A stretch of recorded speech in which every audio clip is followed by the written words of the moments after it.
all my dear lovely students. Welcome back to your own YouTube channel, Shri Chaitanya Educational Institutes. Today in the Sankalp 2.0 lecture, we will be discussing about thermodynamics and thermochemistry part of this NEET syllabus. And as we know, this year the question came from it. At least 2 questions come from thermodynamics each year. Sometimes 3 also can be asked. This year's question of thermodynamics was a little bit calculation intensive in the cancelled NEET paper. Every year one question will be like a moderate one to easy one. One would be a little tougher calculative question from the thermodynamics. So I will make sure that all your concepts get cleared through the questions in this class. Okay, so all the concepts will be taught within the different types of questions. So I've taken around 35 to 38 questions for this lecture. So let us start with the first law of thermodynamics first.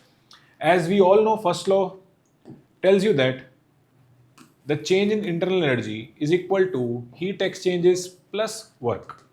Okay, this is the first law of thermodynamics basic equation, as all of you know, right? So let's look at the question, first one which we have taken here. A piston filled with 0.04 mole of an ideal gas, moles are given. So I'll just write the things given, n equal to 0.04 mole.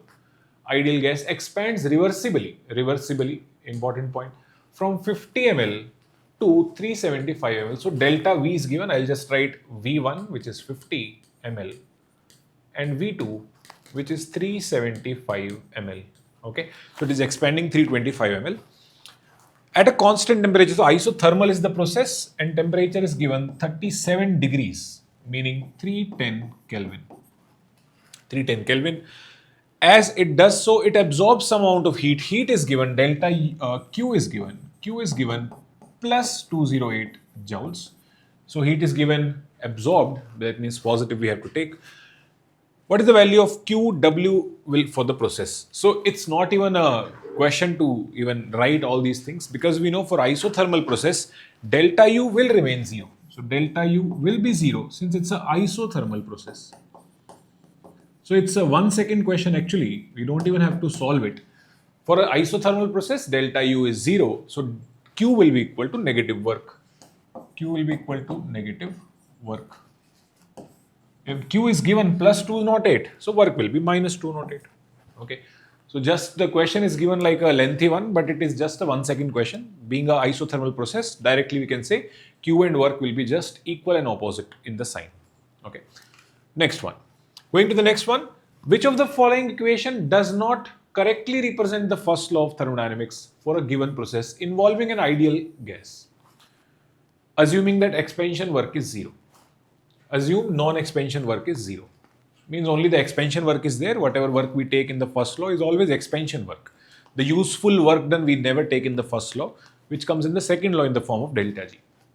So they are saying that delta G and all is 0. You can keep it as a reversible process.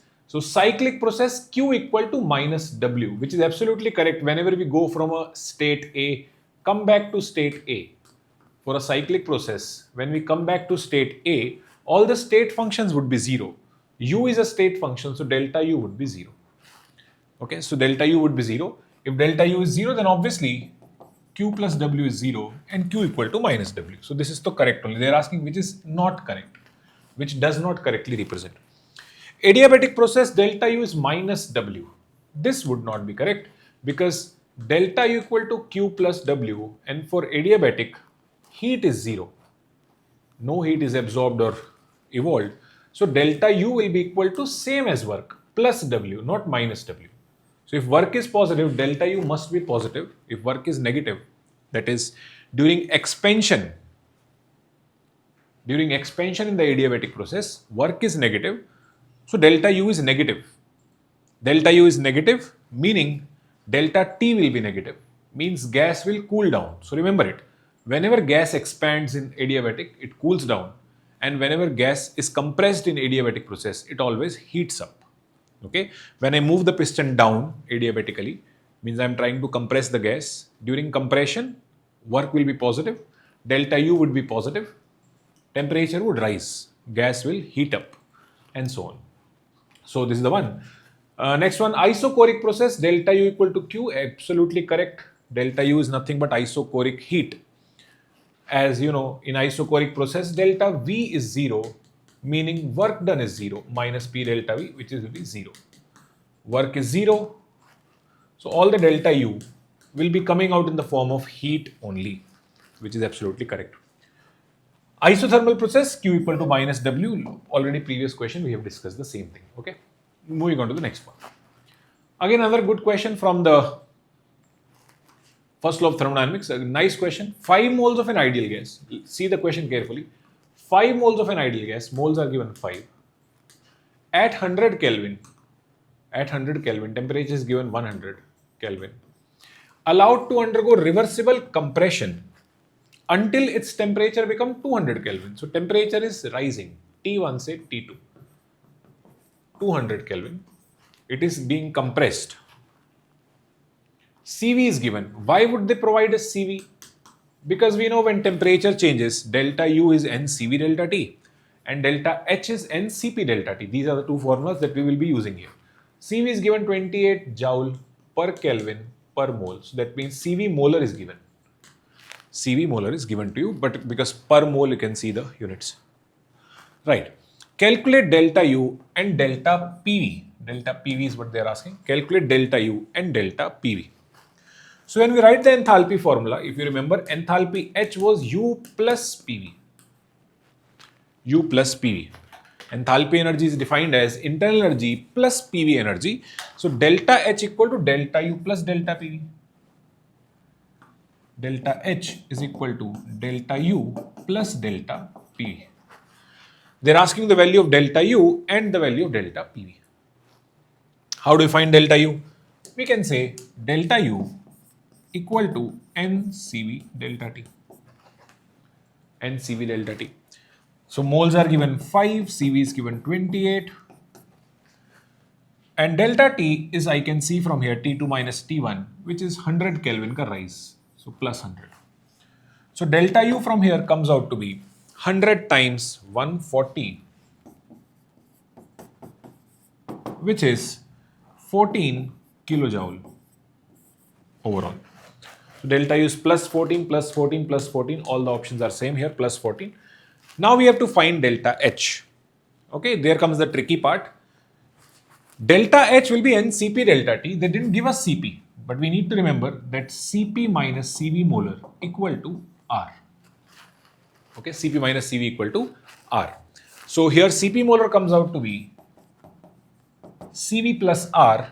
R they have taken it as only 8. So let's take it as 8. 8 plus CV. CV is given as 28. So delta H comes out to be 36 joule per Kelvin per mole.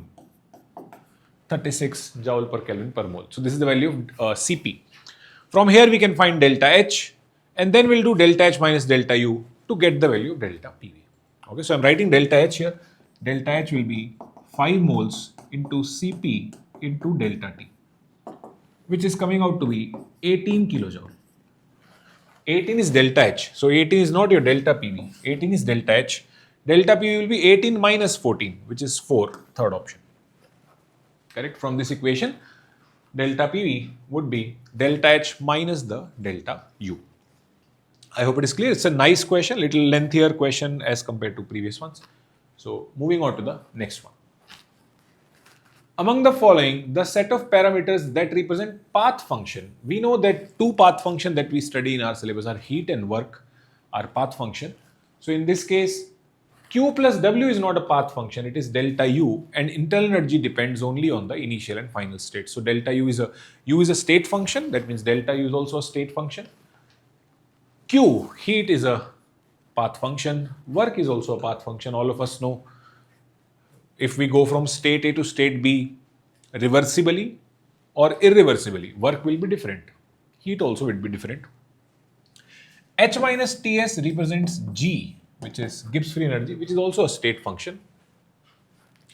So 2 and 3 would be path functions. Moving to next one. It says during compression of spring, the work done is 10 kilojoule. Instead of using spring, you can just think of a gas. During a compression of a gas, work done is 10, means work will be positive here. Compression means from chemistry point of view, we are doing work done from the external agent, work will be positive here. So plus 10 kilojoule.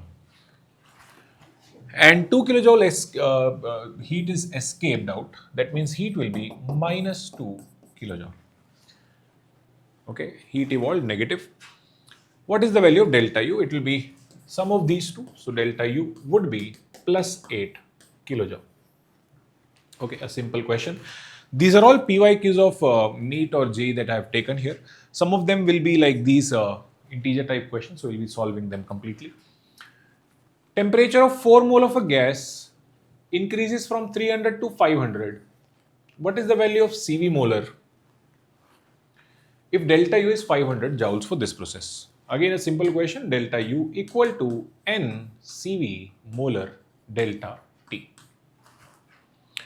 Delta is given 500, moles are given 4 into CV into delta T, which is 200 Kelvin rise.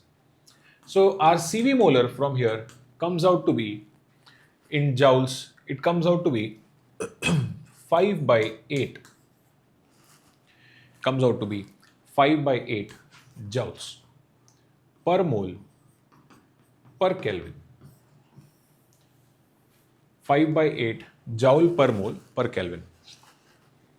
Similar question can be asked in another way. They can ask you whether the gas is monoatomic, diatomic, or what. When you find the value of CV, convert it to form of R. If it is coming out to be 3R by 2, it will be monoatomic. Same way, if it comes out to be 5R by 2, it will be diatomic. If it comes out to be 3 times R, it will be a polyatomic gas. So in that case, you can do it in such form as well. This is a simple question, so I have just written it as CV value is 0.51. This is the one. 0.62, sorry, 0.62 around we are getting. So going to the next one. Heat given to a system is 150 joules. So delta U is given plus 150 given to the system. Work done by the system is 200 joules. So work is negative. What is the magnitude of change in internal energy? I hope all of you will be able to do yourself. Plus 150 heat given and 200 work is done by the system. So minus 50 joules would be the delta U. Minus 50 joules. Okay, many questions we have discussed by now for the first law. Let's move on ahead. Next question also again is a 1 second question. 2 liter of an ideal gas expands isothermally into a vacuum. Into a vacuum means P external is 0. Into a vacuum, it becomes a free expansion. Here work would be 0, heat would be 0, delta U would be 0. Everything becomes 0 when P external is 0. Isothermal means delta T is 0. Isothermal means delta T 0. If delta T is 0, then delta U is 0. If delta U is 0, delta T is 0, delta H would be also 0. Since P external is 0, work would be 0 minus P external delta V. If work is 0 and delta U is 0, then I can say heat is 0. So everything would become 0 here. So what is the change in internal energy? Just say 0. Correct. So this is the next question. Next one, let us see. A graph related question. 1 mole of an ideal monatomic gas is subjected to changes from 1 to 2, 2 to 3 and 3 back to 1. The magnitude of work done they are asking during this process. Magnitude of work done. We know work is a path function. So some work will be there from 1 to 2, W1 let me call it. Some work from 2 to 3, W2. Some work from 3 to back 1, W3. 3 works we are doing here. So gas is undergoing 3 processes. First we need to think what type of process each one is. 1 to 2 as you can see pressure is constant, so it's an isobaric process.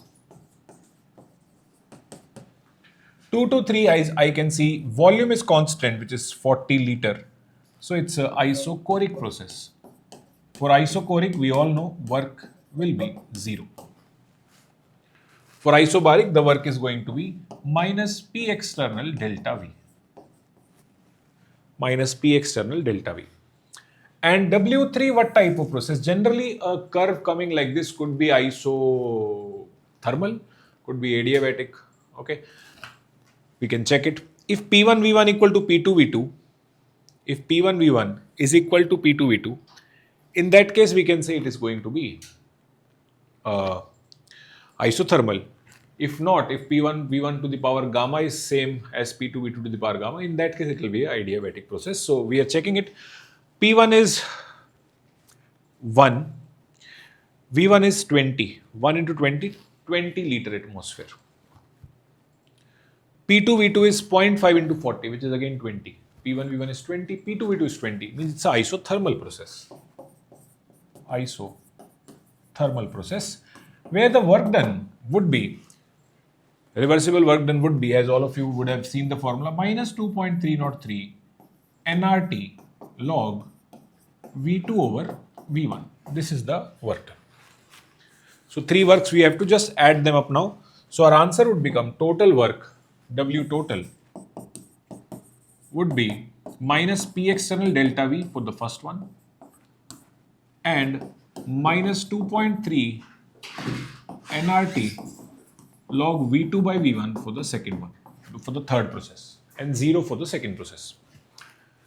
For the first process, the work comes out to be, they are asking in joules, so be careful to convert into proper units. P delta V, so minus P external is 1 bar, delta V is 2 minus 1, which is again 1, minus 1 into 1, which is in ATM into bar, and 1 ATM bar contains 101 joule, as all of you should know. So 101 joules we have to take here. Okay. In the NEET, you can take it 101 or 100. They would mention in an integer type question. Okay. So I'll take it as 101 joules. So this become 101 joules. For the second term, I'm getting minus 2.303 into nRT. 1 mole of gas is given 1. R value in joules is 8.314. You can take it as 25 by 3 approximately. 25 by 3 joules. Into temperature is given 1 mole of an ideal atomic gas is. So temperature is not given, but I can just use it as a PV log V. I can find the temperature as well, but instead of doing that, I can also use the formula minus 2.3. nRT can be put as PV for an ideal gas. So I can call it PV log V2 by V1. Okay, you might be thinking which PV. You can either put P1 V1 or P2 V2. It's your wish, because anyways it will be constant in a isothermal process. So for the first step, I get as minus 101 joules plus minus 2.3 into PV. Any PV. P1 is 1, V1 is also 1. So V1 is 20. Okay. Sorry, delta V we have not taken correct in the first one, so I am taking it once again. For the first one, P external is 1, but the volume is changing from 20 to 40. Volume is changing from 20 to 40. 20 to 40. So delta V is 20 liter. So minus P, which is 1, into delta V, which is 20 liter. Liter bar into 101 would be joules. So this is for the first process. Plus, in the second one, minus 2.303 into pressure into volume. Pressure is 1, volume is 20. So P1 V1 is 20. But this is 20 in liter bar. So I have to again multiply it with 101 to make it joules. Into logarithm V2 over V1. V2 is 40, V1 is 20. 40 by 20 log 2 it will become. Okay, so this is the expression that we have got here. Now if you want, you can take 20 into 101 common out of it. So I am taking it as 20 times 101, which is almost 2020. So 2020 common with a negative sign. Inside we are remaining with 1 here plus 2.3 times log 2 here. 2.3 times log 2.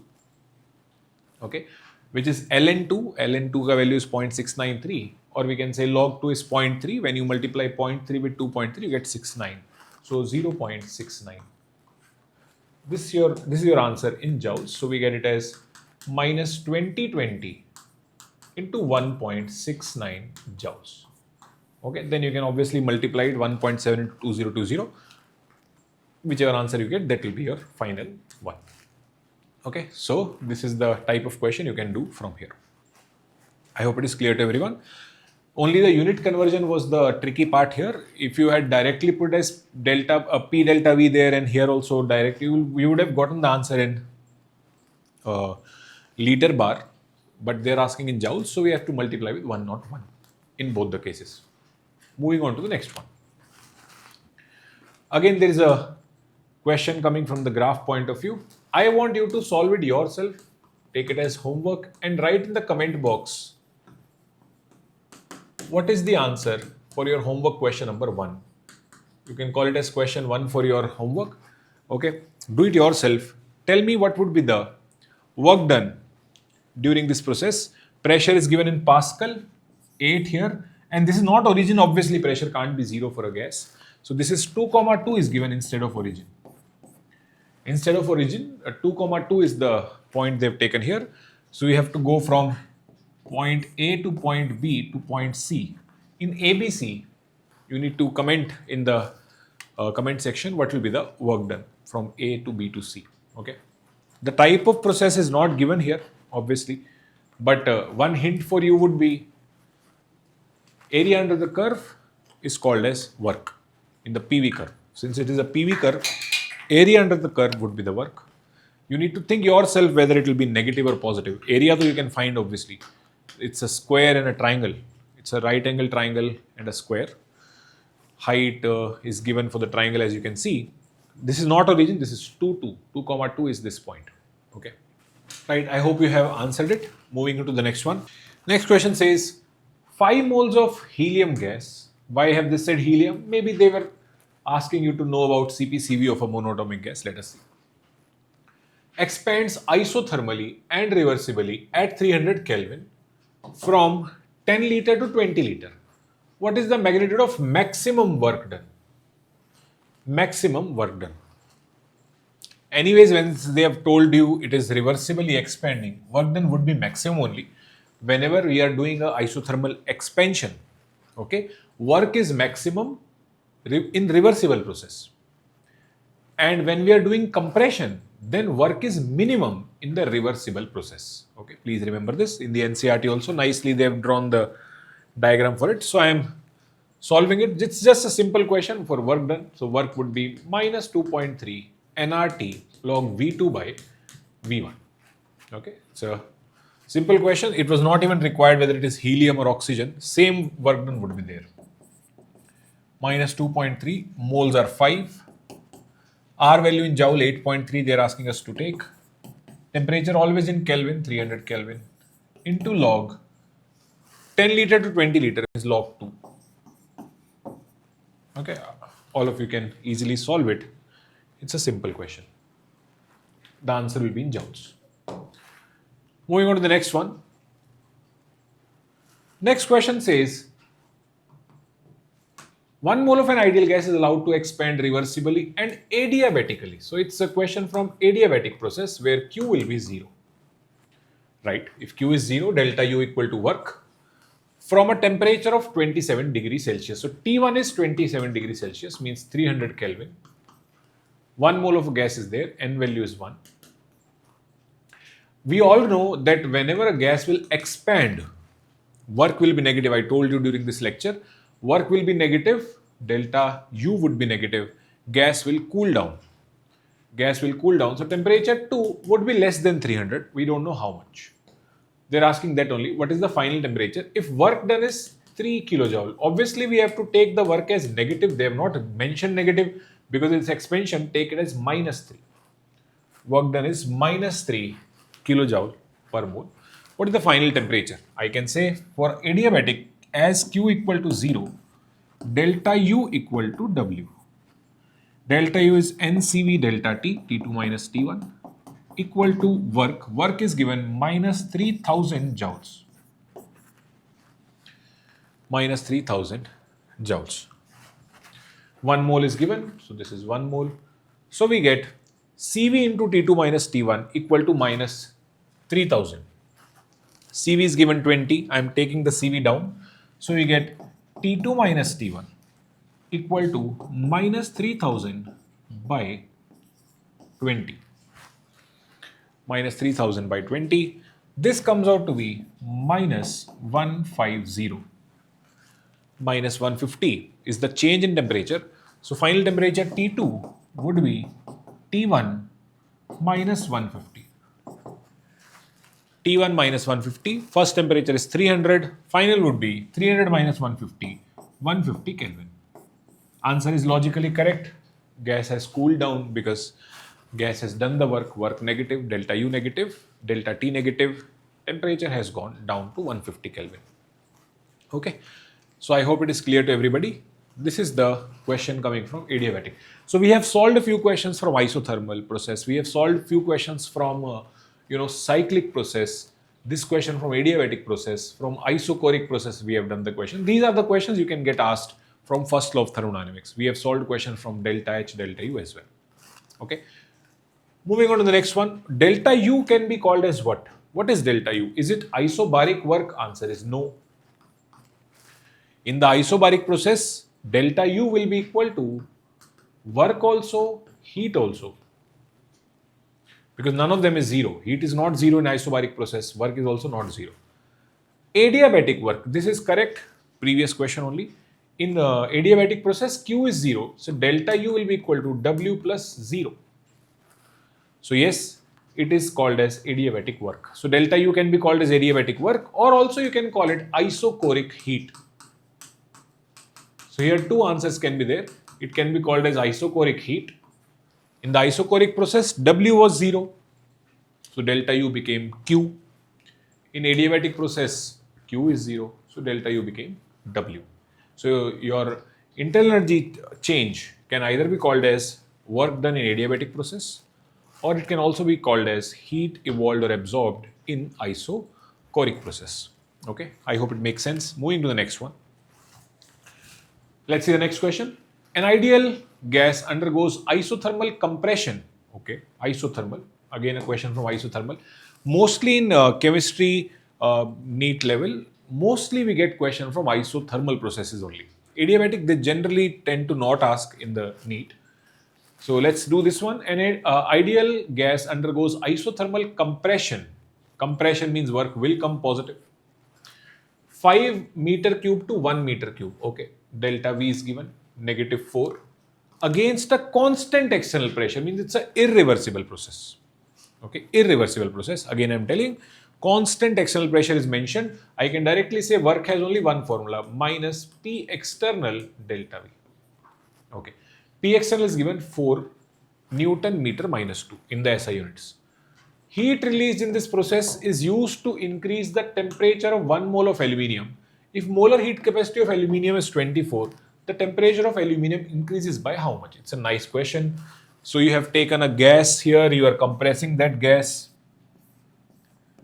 On compression of the gas, some heat comes out. Let's call it Q. This heat is given to aluminium. And in aluminium, temperature change is asked, delta T is asked. I hope the question makes sense to you. During this isothermal compression, some heat will come out. How much heat will come out? Same as work. Same as work, it's isothermal. So delta U is 0. Work and heat will be equal and opposite. So W will be equal to minus Q. W will be equal to minus Q. Minus minus cancel out. So Q comes out to be P delta V. This much heat is getting released here in this process. Okay, the amount of heat released is P delta V. I am only talking about the value of the heat, not the magnitude. Here work would be positive, heat would be negative, because it's compression.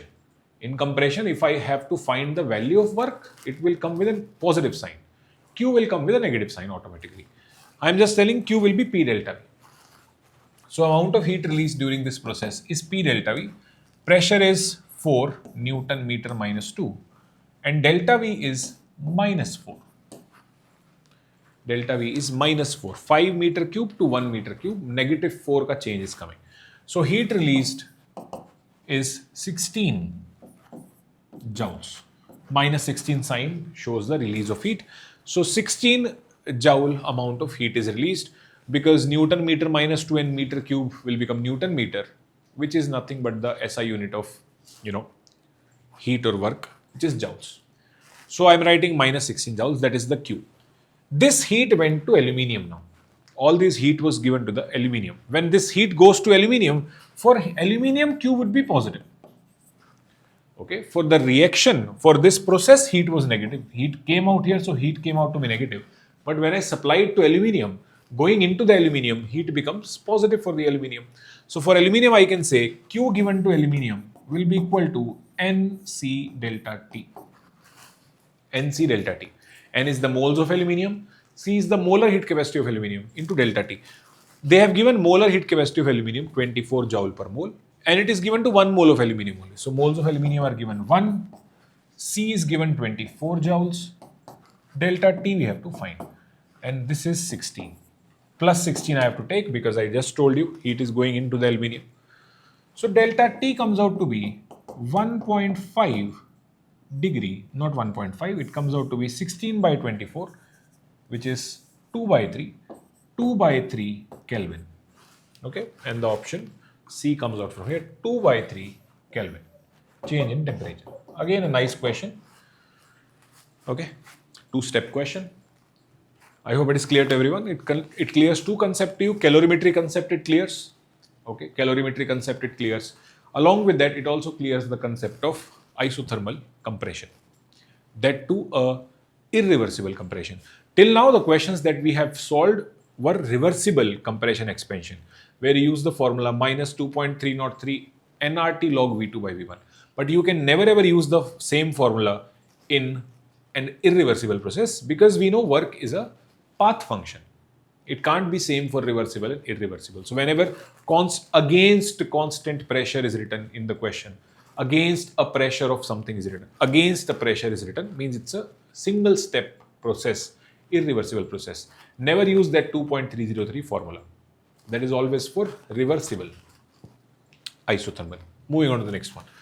A gas is allowed to expand from 1 liter to 10 liter against a constant external pressure. Again, I told you, constant external pressure means it's a question from irreversible process. What is the work done? What is the work done? Tell me. Tell me in the comment box.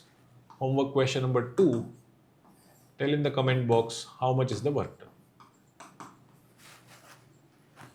Is it positive? Is it negative? Since it's an expansion, it has to be negative. Okay, accordingly you can tell me.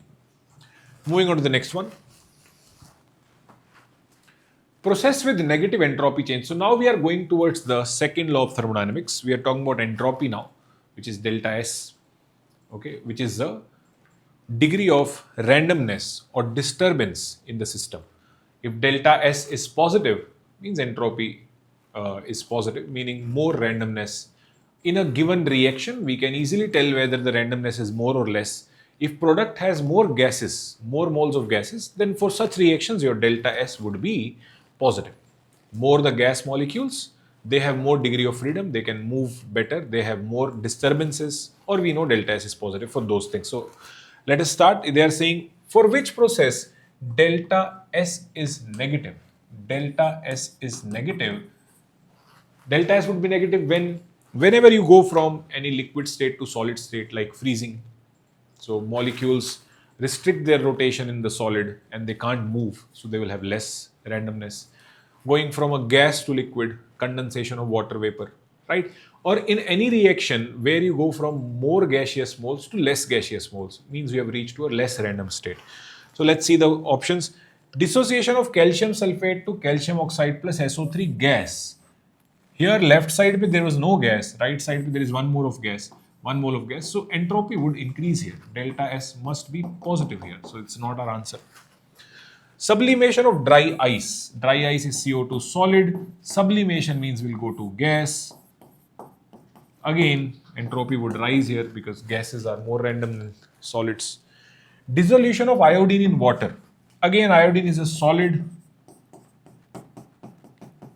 Okay. When it dissolves, it will become iodine aqueous. Again, aqueous solutions will have more, randomness than the solids. So dissolution of anything, whenever you take dissolution of any dissolution you take, it will be delta S positive. Precipitation, delta S would be negative. So if I take AgCl's precipitation, so if I take AgNO3 plus NaCl, this particular reaction, if they say AgNO3 mixed with NaCl to give AgCl plus NaNO3, we know that here Ag plus and Cl minus ions will settle down as AgCl. So they will not be moving anymore. Initially, all the ions were moving in the freely moving in the solution. Ag plus aqueous and nitrate minus Na plus chloride minus. But now AgCl have settled down. So precipitation delta S is negative, but dissolution delta S is positive. Synthesis of ammonia from N2 and H2.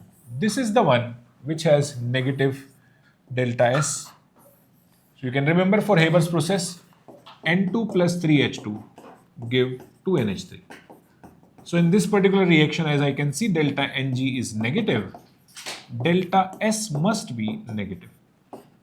Remember it, for Haber process, delta S is also negative. Delta H is also negative. Both are negative. So yes, synthesis of ammonia, Haber process.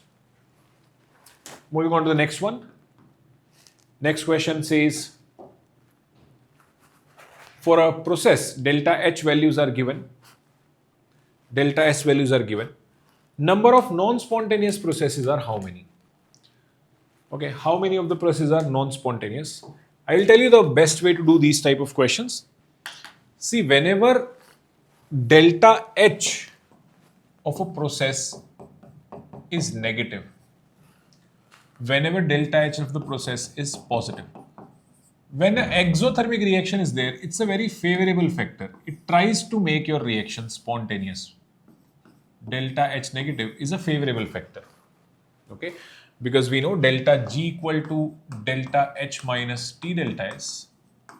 So whenever delta H will be negative, delta G tends to become negative, spontaneity can be reached. So it's a favorable factor. We can't guarantee, but it's a good factor. Okay, delta H positive is a bad factor. On the other hand, delta S positive, increase in randomness, is a favorable factor for spontaneity. Delta S negative is an unfavorable factor for spontaneity. Okay, first thing you remember this. Whenever both the factors are unfavorable, let's say this type, process can never be spontaneous.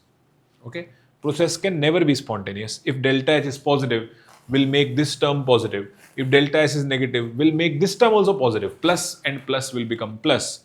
Delta G would be always positive. So none of the temperature, it will be spontaneous. So I am looking for this first. If I see here, look at process A, delta H negative, favorable, delta S negative, unfavorable. So at some temperatures it may be spontaneous, at some it will be non-spontaneous. Let us see more.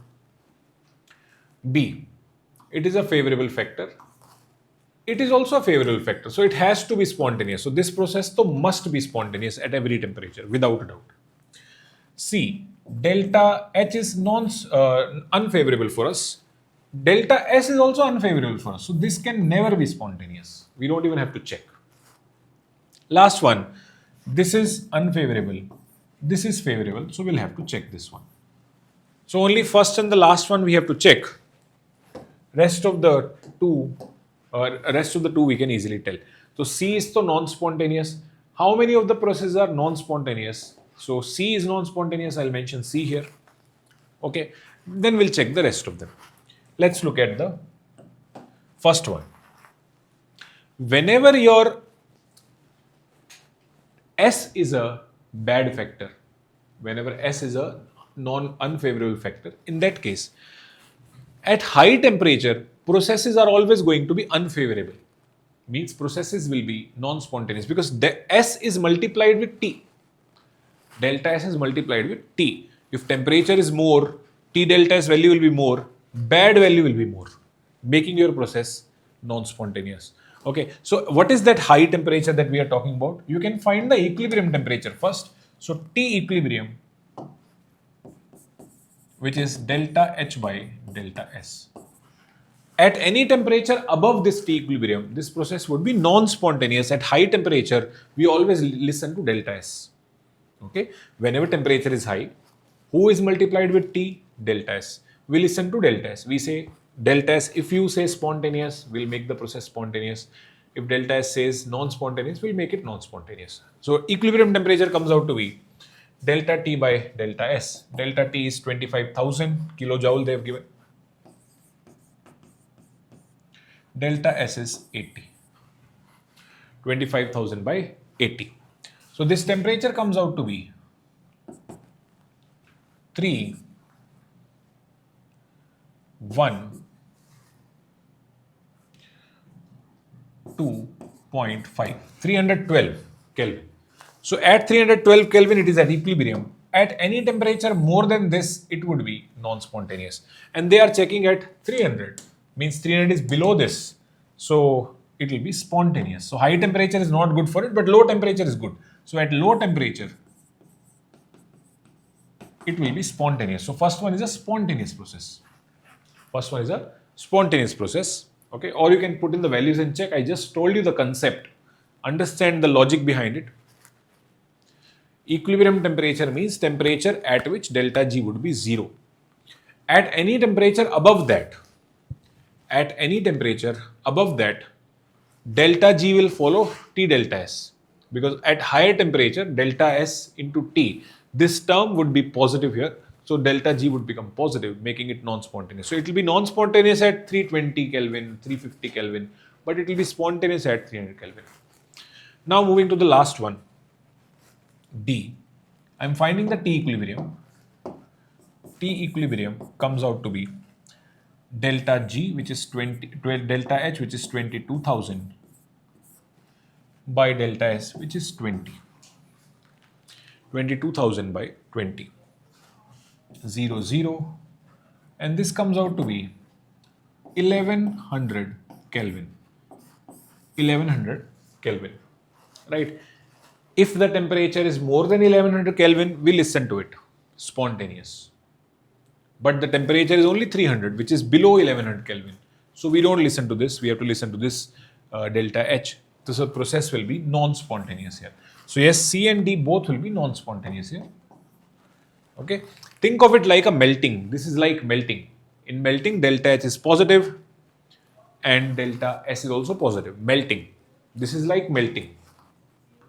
Melting of ice. Okay, so in the melting of ice, we know melting doesn't happen at low temperature. It happens at high temperature. So for the melting point of water is 0 degrees Celsius. Above 0 degrees Celsius, melting is spontaneous. The same way here, the melting point is 1100 Kelvin. Above this, it would be spontaneous. Below this, it would be non-spontaneous. I hope it is clear. And the B is like freezing. B is like freezing. For freezing, delta H is negative. Freezing is exothermic. And for freezing is exothermic. And for freezing, delta, not this one, sorry. The first one is like freezing. First one is like freezing, where both the things are negative. Delta H is also negative, delta S is also negative in the freezing. So freezing happens only at low temperatures. So at low temperature it would be spontaneous. Lower than 312, yes, it is spontaneous. I hope it is clear to everybody. Okay, moving to the next one. Next one says the following reaction is performed at 298 Kelvin. 2NO plus O2 give 2NO2. If the standard free energy of formation of NO is given, delta G naught formation of NO is given 86.6 kilojoule per mole. Okay. What is the standard free energy of formation of NO2? Delta G formation they are asking. Of NO2 they are asking. Delta G formation of oxygen would obviously be 0. Okay, enthalpy is also 0 for formation and delta G is also 0 for formation for all the elements in the stable state.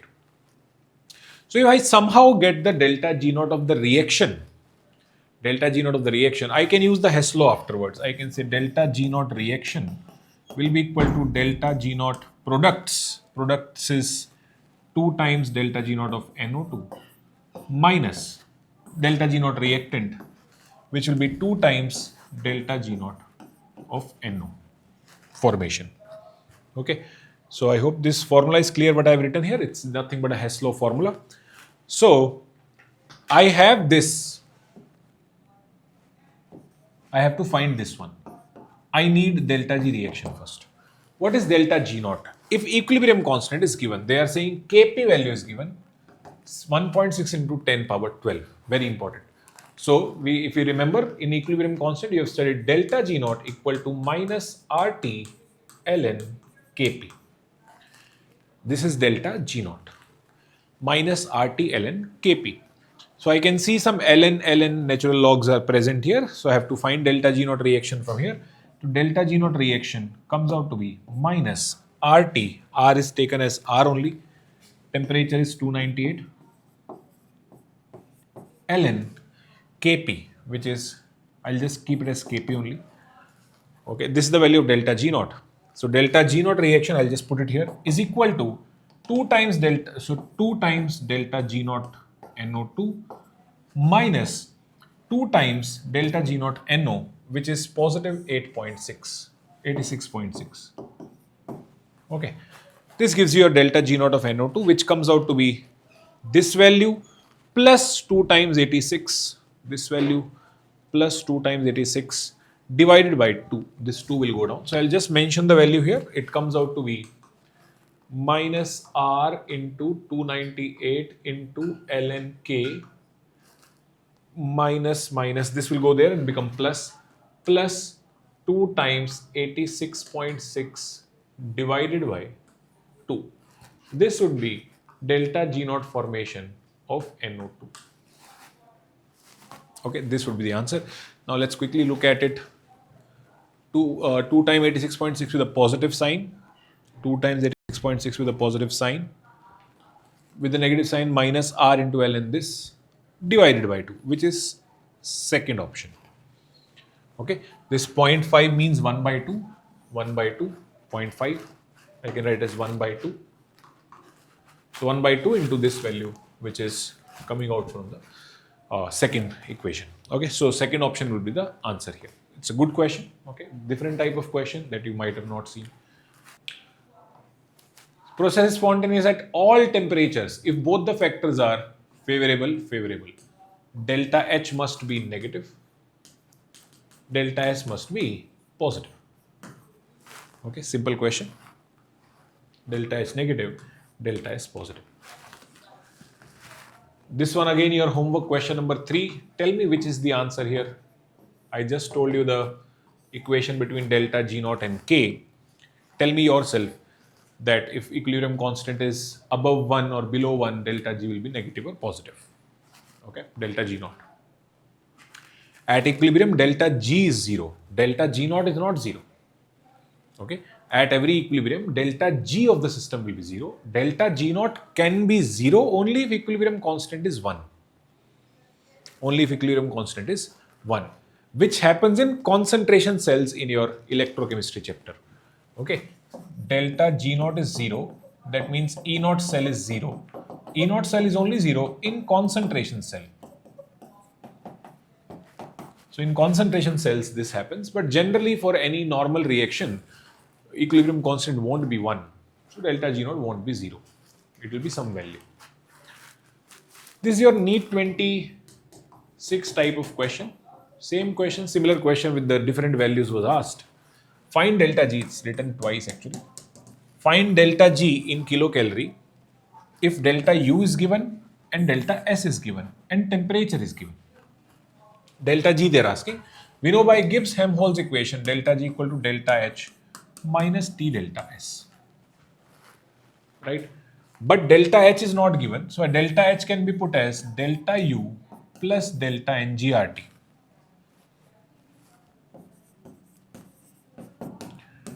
Minus T delta S. Okay, just put in the values. Delta U is 2.1 kilocalorie. I need the answer in kilocalorie, so let me put everything in kilocalorie. So I'll keep it as 2.1 plus delta NGRT. Delta Ng is 2 here. Carefully see 2 gases, 0 gas this side. So delta Ng is 2 minus nil 2.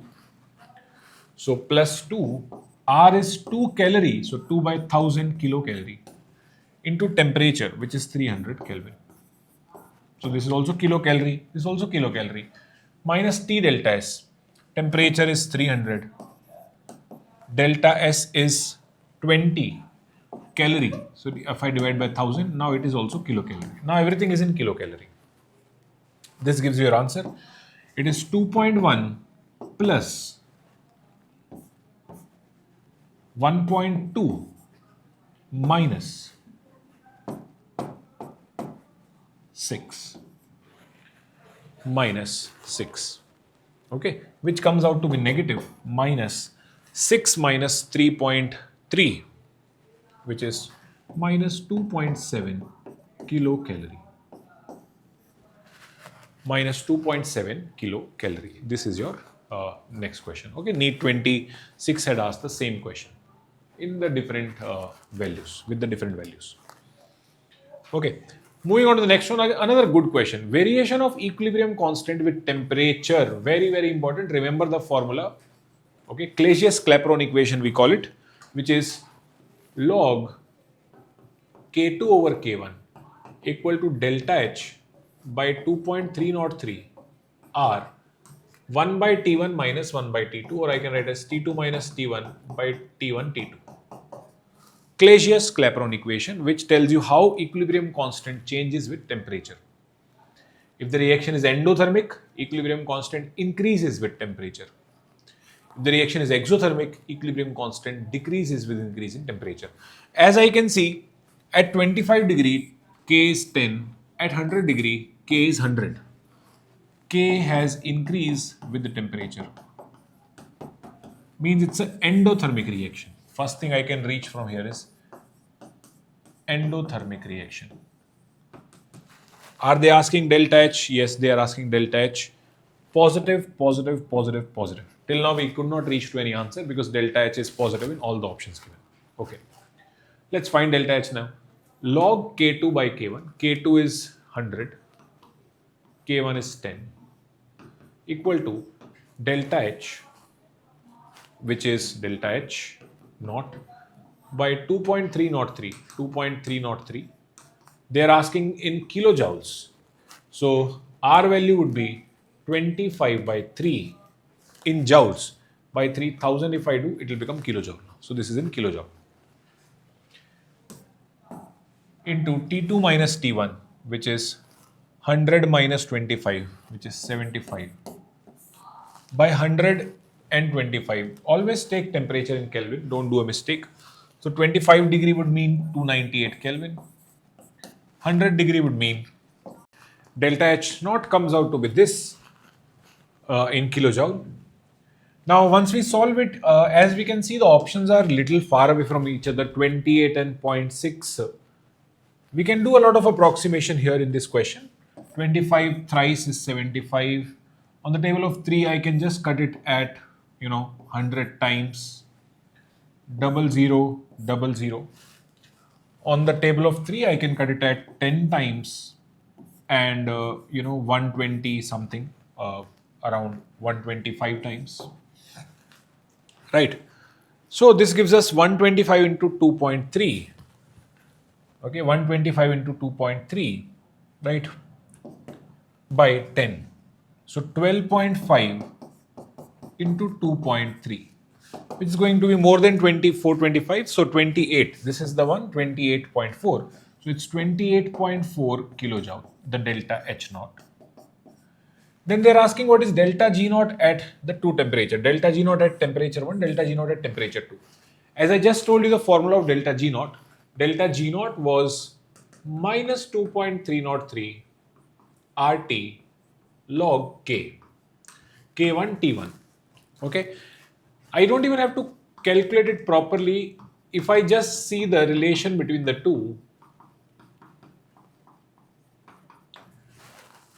temperature is also increased, K is also increased. So T2 is more than T1, K2 is more than K1.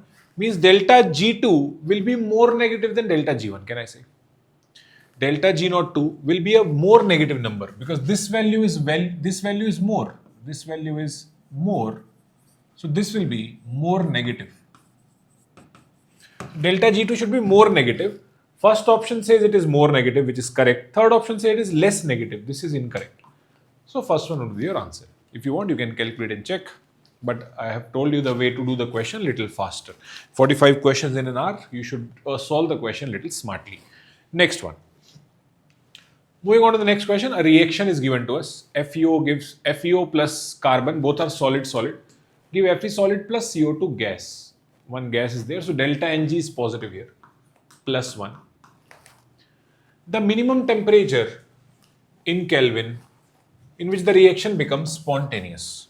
Okay, reaction becomes spontaneous. Minimum temperature they are asking. So it's a Hess law question where delta H formations are given for different things.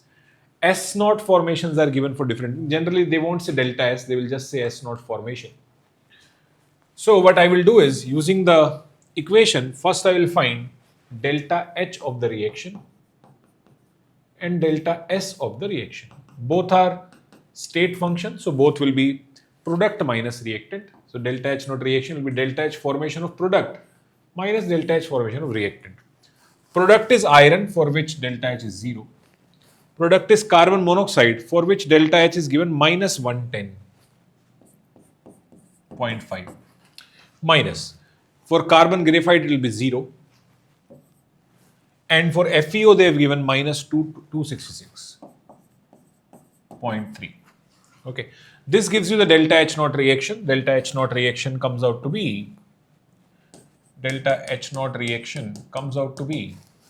minus 110 plus 266, which comes out to be plus 156 around kilojoule.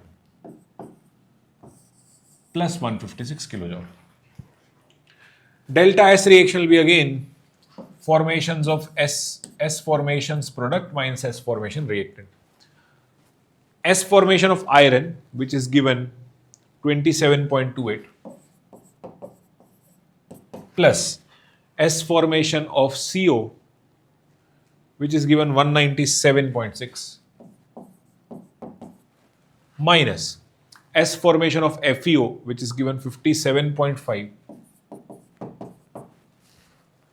plus S formation of graphite, which is 5.74. This gives you your delta S reaction. I hope you can all find it from here how much delta S reaction comes out to be.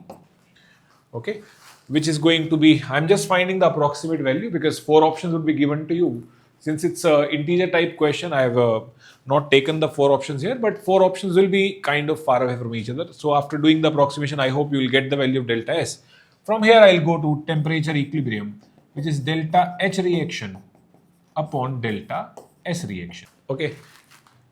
Delta H is coming out to be positive and they want the reaction to become spontaneous. It's an unfavorable factor. So delta S must come favorable. This will be a positive answer. I can easily see this number is like 225 around, this one 225. So I'll just see the approximate value. 197 plus 27 is 125, this value, minus 57.5 plus 5.74, which is going to be 63.3. 63.3. This value comes out to be positive 62 around. Okay, almost 62 joules. Positive 62 joules. So delta H by delta S. Delta H is given in kilojoule, so 156,000 by 62. Okay, you get your answer from here in Kelvin. That would be your option for minimum temperature required for spontaneity. Anything above this temperature will be spontaneous because delta S is a favorable factor here. Higher temperature, more favor will be there. So above this temperature, it will be a spontaneous reaction. Moving on to the next one. Standard entropy change for the reaction, again a reaction is given, is minus. Obviously it will be minus because I'm writing minus here. Because delta Ng is negative here, because 3 moles of gas on the left side, no mole of gas on the right side. What is the standard entropy change is given? The question is the temperature at which the reaction attains equilibrium. Temperature at which the reaction attains equilibrium. Again, a same question only. I want you to do it yourself. Delta H is given standard enthalpy change minus 165. Delta S is given minus 550. joules, this is kilojoules. Find the temperature equilibrium. Homework question number 4 for you. Tell me the answer in the comment box for question number 4 quickly. Okay, tell me the answer in the comment box. Right, to the nearest integer you can tell me. Moving on to the next one. Which of the following relations are correct? Delta equal to Q plus P delta V. It's not correct as I shown you before. In the first law, delta U equal to Q plus work, and work has to be taken minus P delta V. It must be Q minus P delta V, not plus P delta V. Delta G equal to delta H minus T delta S. Yes, it's Gibbs-Helmholtz equation. Delta S equal to Q reversible by T, which is absolutely perfect. Okay, that is how delta S is defined. It is the heat absorbed at constant pressure reversibly by temperature, which is absolutely correct. Mathematically, this is how we define delta S. Delta H equal to delta U minus delta NGRT. No, it should be plus delta NGRT. Okay, so B and C are the only correct ones. Next one, again a homework question for you. It's a simple question, but I want you to solve it. Homework question number 6. In the comment box, please tell me what is the answer you are getting for this. Looks like a long question. It's not a tough question. They say an athlete is given 100 gram of glucose. You eat 100 gram of glucose for the energy. This is equivalent to 50% of energy. Okay. Okay. I think there is some. This energy gained is utilized by the athlete for sports activities at the event. In order to avoid storage of energy, the weight of extra water he would need to perspire is how much? Okay. Assume that there is no other way of consuming stored energy. The enthalpy of evaporation of water is given. Molar masses of carbon, hydrogen, oxygen are given. Okay. So, an athlete is given 100 gram of glucose for this energy. This is equivalent to 50% of the energy is gained, is utilized by the athlete. 50% of the energy, 50% of the energy gained is utilized by the athlete for the sports. Okay. Just keep it like this. An athlete eats 100 gram of glucose. After eating 100 gram of glucose, he gains some energy. Obviously, he has gained some amount of energy. They have given how much energy you can see here. For the glucose, they would have given delta H. I think there is some printing mistake in the question. Okay, you can leave this question. We'll move on to the next one. There is some printing mistake in the question, seems like. They should have mentioned here. I'll just tell you how the question would be framed. They would have told you that delta H combustion of glucose, they will tell you. Delta H combustion of glucose, or we can just say, there is no problem here. We can just say, whatever 100 gram of glucose he has eaten, it gave him some energy. This energy is 50% of the, no, there is some problem in the question. Okay, they have not told that what is the delta H combustion of glucose. If I had given you the delta H combustion of glucose, then you can easily solve this question. Okay, if I tell delta H combustion of glucose is, for example, 2000 kilojoule per mole, that means 180 gram of glucose gives you 2000 energy. That is the meaning. 180 grams of glucose, which is 1 mole of glucose, gives you 2000 energy. If I eat 100 gram, how much energy I have consumed? Let's say that energy comes out to be some number 800 kilojoule. Okay. Now out of that 800 kilojoule, 50% of that 800, which is 400 kilojoule, you will use it for your daily activity, sports activity. Remaining is your 400 kilojoule. Then that 400 kilojoule you have to perspire in the form of water. Delta H evaporation is given. So 18 gram sweat when you do, 45 amount of energy is released. Okay. So during the 18 gram sweat formation, 45 energy comes out. You have to lose 400 kilojoule energy. How much sweat will be there? That is the question. But the question is incomplete as the value for delta H combustion of glucose is not given. Move to the next one. Question says, for 1 mole of an ideal gas, which of these statements must be true? Must be true. U and H depends only on temperature, which is absolutely correct. U and H both are function of temperature. U is a function of temperature, H is a function of temperature for an ideal gas, which is absolutely correct. Compressibility factor is not equal to 1. Compressibility factor is Z, which is PV molar by RT. Okay, this comes from your gaseous state chapter, PV by RT. And we know for an ideal gas, PV equal to always nRT. N is 1 because it's for 1 mole. PV by RT must be 1 at every condition.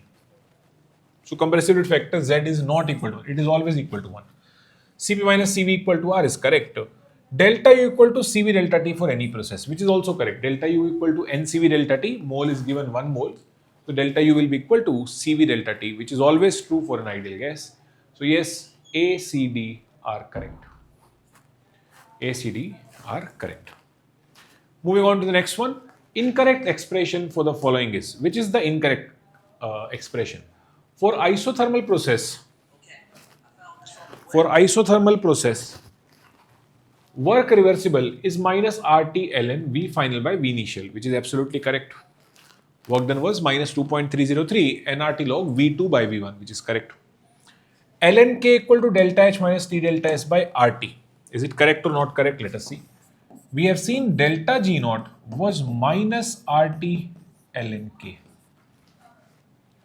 Okay, so ln K would be minus delta G naught by RT.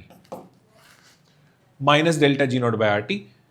But they have given plus delta G naught because delta H minus T delta S is delta G only. So this is an incorrect statement. This is the incorrect statement. So B is incorrect. B would be your answer. It should be minus delta G naught by RT, but they've given it as plus delta G naught by RT, which is not correct. Delta G by T delta by delta S total is minus T, which is absolutely correct. Delta G naught system can be called as minus T delta S universe, which is a correct statement here. And this also is correct from delta G naught equal to minus RT ln K.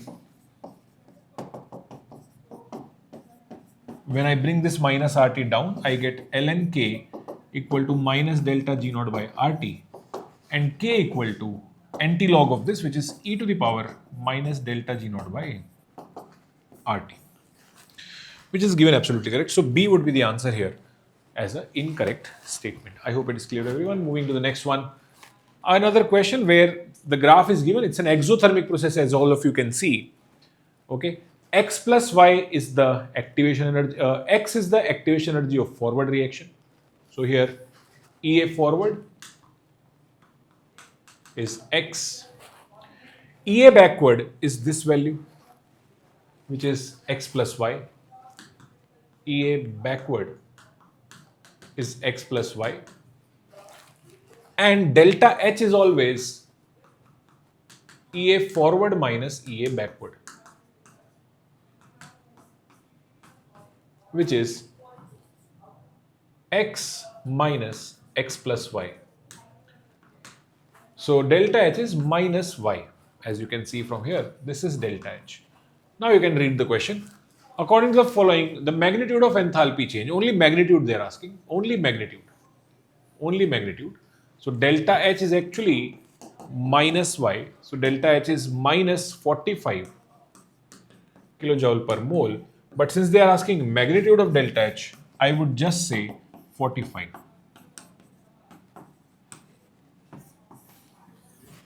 45. Okay. They could have asked you other things as well, like backward activation, which is going to be Y plus X, which is 45 plus 20, 65. EA forward would be X, which is 20. So this is the one. Okay. I hope it is clear to everyone. Moving on to the next question.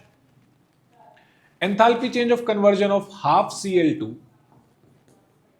to Cl minus. For this, if I make the Born-Haber cycle, half Cl2, first Cl-Cl bond has to be broken. It will become chlorine gaseous atom. Since half mole is taken, I will get 1 mole of Cl gas. Balanced, it's already balanced. And then I have to send an electron inside the chlorine, make it Cl minus gaseous. Right? So 2 steps we are doing. They are asking total delta H for this process. Now we use the Hess law, which says that delta H is a state function. So whether I go in 2 steps or a single step, delta H must be equal to sum of these two delta H's. Delta H3 must be equal to delta H1 plus delta H2. Delta H1 is nothing but we are doing bond dissociation in half mole of Cl2. So it will be half time bond dissociation in enthalpy of Cl2. And this will be electron gain enthalpy, delta H electron gain enthalpy. So what is the enthalpy change of this conversion? We can say it will be delta H3 would be half time bond dissociation enthalpy, which is positive Cl minus aqueous also we have to go after this. So one more step I am taking here. One more step is required here, which is Cl minus gas needs to go to Cl minus aqueous also. Cl minus aqueous also, which will be delta H3 for example, which will be hydration enthalpy. They're asking you to go from here to here. Delta H4 we have to find. So delta H4 we can say would be delta H1 plus delta H2 plus delta H3. Delta H1 plus delta H2 plus delta H3. Delta H1 is half of dissociation enthalpy of Cl2. By chance they have written here dissociation of Cl minus. It's actually dissociation of Cl2 given per mole. But I have to take for the half mole. So half time 240. It will be plus. Okay, there is some mistake here. So dissociation of Cl2 should be 240 kilojoule per mole. So half time 240. Dissociation enthalpy is always positive. It can never be negative. Okay. Then delta H2, which is going to be electron gain enthalpy, has to be negative. It is given negative. It is correct only minus 350 plus delta H3. Hydration is always negative, which is given negative here. Correct. Minus 380. Okay. So this is one of the famous reaction that you will find in the group 17 when we try to find out the SRP value comparison of different halogens, where halogen acts like an oxidizing agent and it gets reduced to halide aqueous, where the delta H of this process depends on half bond dissociation, 1 electron gain and 1 hydration. So you can add the following, which comes out to be 120 minus 350 minus 380.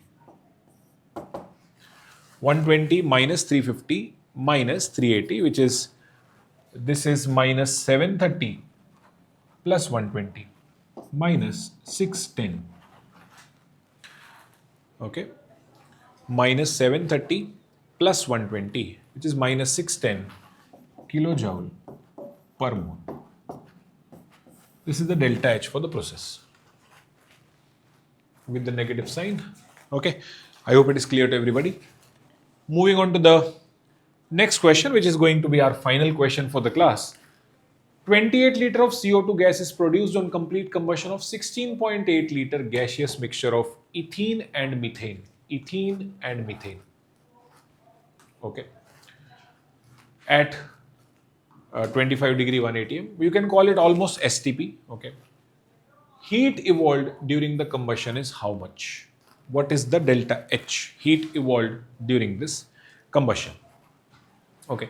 So what we need to do, it's a question coming from two topics. Stoichiometry, which is we have to first find in this mixture of 16.8 liter, how many liter or how many moles is your methane and how many moles is ethene. So what I do is, first I can write total moles of gases and total moles of two gases together will be 16.8 by 22.4 liter.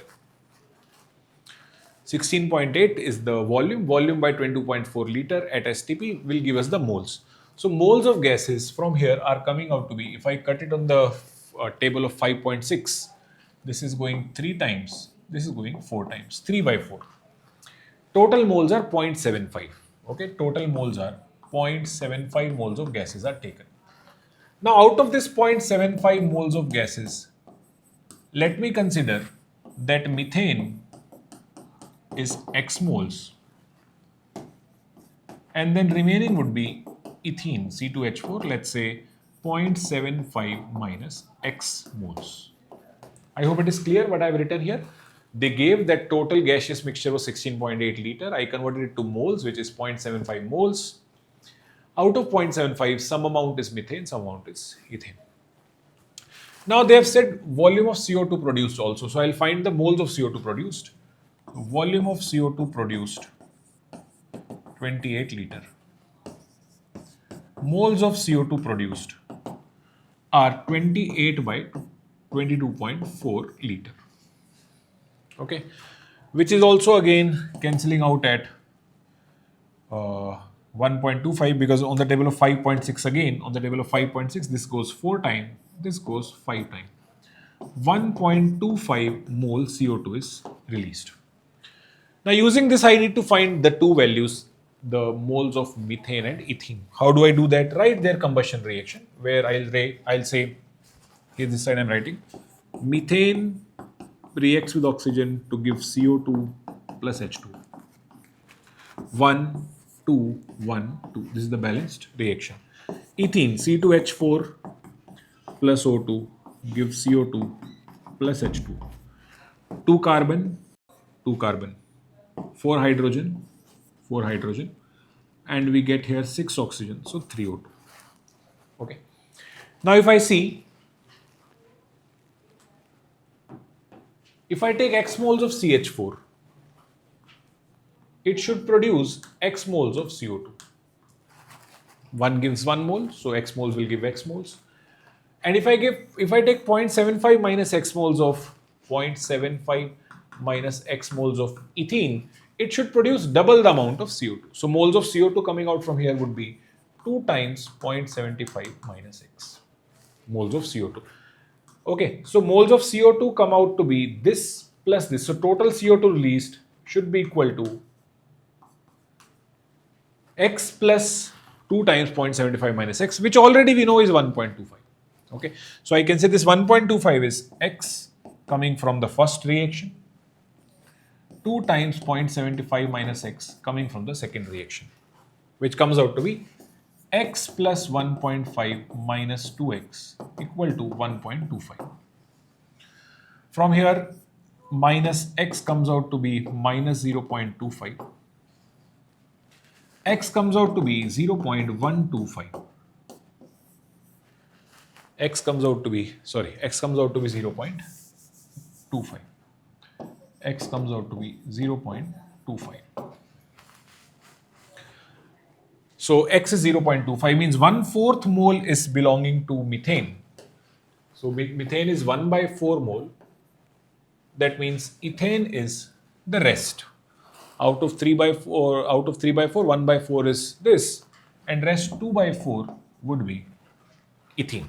So ethene moles are 2/4, methane moles are 1/4. So total moles are 3/4. 1/4, 2/4. I hope up to here it's clear to everyone. Then total how much heat would release? Some heat will be released from here. 1 mole releases 900. So heat released from CH4 would be moles of CH4 1/4 into heat released per mole 900. Heat released from ethene would be moles of ethene, which is 1/2 into delta H, which is 1400. So 700 heat will come out from here and 225 heat will come out from here. Okay, 700 heat will come out from there, 225 heat will come out from here. So total heat release would be 925. Okay, so total heat release would be 925 kilojoules. Okay, little lengthier question, but it's a nice question. NEET has asked PYQs like this from the thermodynamics. So with this we have completed our full thermodynamics and thermochemistry chapter with the different types of models that we have taken. Around 35 models we have done.